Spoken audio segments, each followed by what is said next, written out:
સુરતના ઉમરા વિસ્તારમાં આવેલ સંજીવ સોસાયટીમાં રહેતા રહીશો દ્વારા રાજ્યના ગૃહમંત્રી હર્ષ સંઘવીને આવેદનપત્ર આપી રજૂઆત કરવામાં આવી હતી। પિંકીબેન સંજયભાઈ રામે કહ્યું હતું કે અમારી સોસાયટીની સામે જ્યારે બાંધકામ ચાલતું હતું ત્યારે અમે પૂછ્યું તો મકાન બની રહ્યાનું કહ્યું હતું।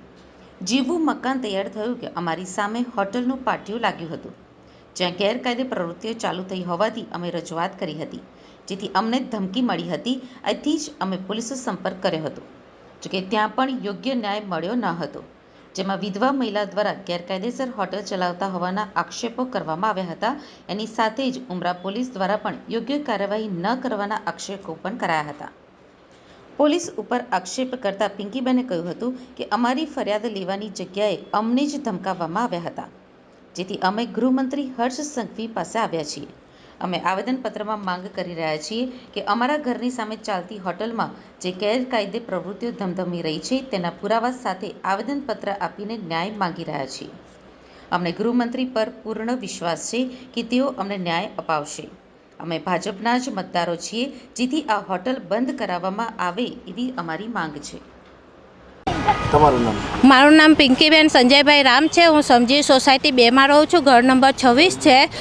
અમારે ઘરના સોસાયટીમાં બાજુમાં જ 11 નંબરમાં હિન્દુજા હોટલ આવેલી છે। જ્યારે એનું બાંધકામ થયું ત્યારે અમે પૂછ્યું કે આ શાનું બાંધકામ ચાલે, તો અમને એવું કહેવામાં આવ્યું કે અમે ભાડે આપવાના છે, બરાબર। એ ભાડે પછી જ્યારે બાંધકામ પૂરું થયું ત્યારે હોટલનું બોર્ડ આપી દીધું છે એ લોકોએ કે આ હોટલ ચાલે છે અહીંયા, તો એમાં છે ને ગેરકાયદેસરની પ્રવૃત્તિ ચાલે છે।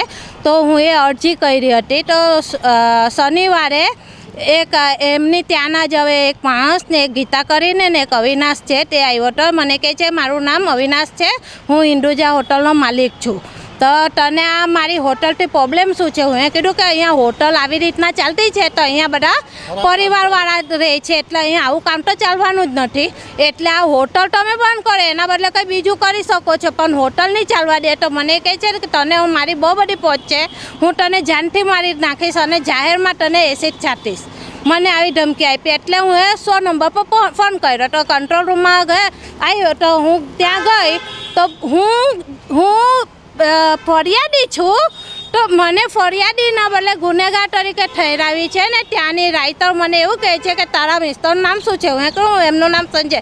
તે ક્યાં છે? હું કીધું એક્સપાયર થઈ ગયા, તો તું શામાંથી ખાય છે એવું કીધું। મને આવા બેહુદા પ્રશ્ન કરવામાં આવ્યા। હવે મને એવું કહે છે કે એ લોકો કેટલા મોટા માણસ છે તને ખબર પડે, હવે આજ પછી બીજી વાર એ લોકોના વિરુદ્ધ એક પણ ફરિયાદ કે એક બી અરજી આવી નહીં જોઈએ। હાલ કે અત્યારે બી હું તને અંદર બેસાડી શકું છું, પણ અત્યારે જવા દેમ છો, હવે બીજી વાર જો તારી ફરિયાદ આવી તો હું તારા ઉપર કાર્યવાહી કરીશ। મને આ રીતે જવાબ આપવામાં આવ્યો।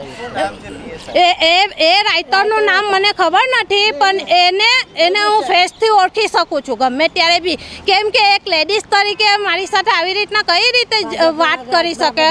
હું આટલા વખતથી ભાજપની જ કાર્યકર્તા છું અને મને હર્ષભાઈ સંઘવી પર પૂરો વિશ્વાસ છે, એટલે મને ન્યાય જોઈએ કે અમારી સોસાયટીમાં આ હોટલ બંધ થવી જ જોઈએ। મારી આ જ ફરિયાદ છે। હોટલના બદલે તમે ઓફિસ ખોલો, દુકાન ખોલો, એનાથી મને કોઈ પ્રોબ્લેમ નથી। જતાં બી એ મને પાછો અવિનાશ કહી ગયો છે કે હું તને ગમે ત્યારે બી મારી લખાવીશ ને એસી એટેક તો હું તારા પર જરૂરથી કરાવીશ। અને પછી મારા ભાઈએ હતા જ નહીં, ઓફિસે ગયા હતા, તો મારા ભાઈ પર બી કેસ કર્યો, તો ભાઈએ ખાલી રાઇટરને એટલું જ પૂછ્યું કે બેન મારા પર શાનો કેસ? તો એવું કે એ ચાલ તું ત્યાં બેસી જાય તો અત્યારે ને અત્યારે તને બી બીજા ગુનામાં દાખલ કરી દઈશ।